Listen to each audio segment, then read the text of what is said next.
Hello, everyone, and welcome into another edition of Dogs in the Draft. I'm joined today by Mike Griffith, and we're talking about another standout Georgia offensive lineman, someone who could be the top player picked at his position, and that is center Jared Wilson. Now, Wilson does not have a ton of starting experience, but in terms of athleticism and upside, there are few offensive linemen like Wilson in this 2025 NFL Draft.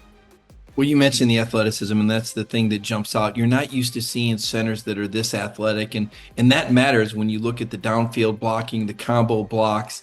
You've got to have the power and quickness inside against these elite NFL pass rushers. He has been projected number one at center. He didn't play in the Senior Bowl. I don't think that's going to hurt his stock. I didn't see anybody else really jump up. I think he's been pegged as the top guy at his position. The fact that he started for Georgia, replacing Cedric Van Pran, a real good leader. I think Jared learned well. I think he has leadership technique, and I think you're going to see him start in the NFL. I expect big things from Jared Wilson. He has the look of a long-time veteran center in terms of how he manages his time, how he manages his health. Had to miss a couple of games on account of a foot counter. He came back, didn't look like he'd missed a beat. That tells you he had done the conditioning and all the rehab that he was supposed to. So I like Jared Wilson to go probably late second round, maybe early third, and be the first center off the board.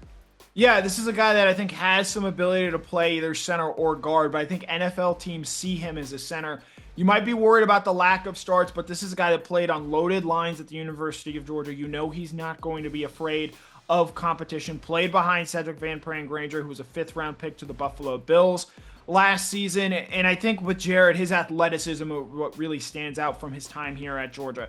Coaches spoke glowingly about what he was able to do and how he was able to make an impact at Georgia. One of the fastest offensive linemen at this year's NFL Combine and a great tester as well there in Indianapolis at the Combine. So I think he's a guy who, like a lot of Georgia players, was very productive in his time at Georgia, won 2 national championships, but his best football might still be ahead of him. And I think that's a big reason why you could see him be not only the first center taken in this year's draft, but the first offensive player from the Georgia Bulldogs drafted in the 2025 NFL Draft. So for Mike Griffin, my name is Connor Riley. That is our breakdown on Georgia center Jared Wilson for Dogs in the Draft, presented by Kroger.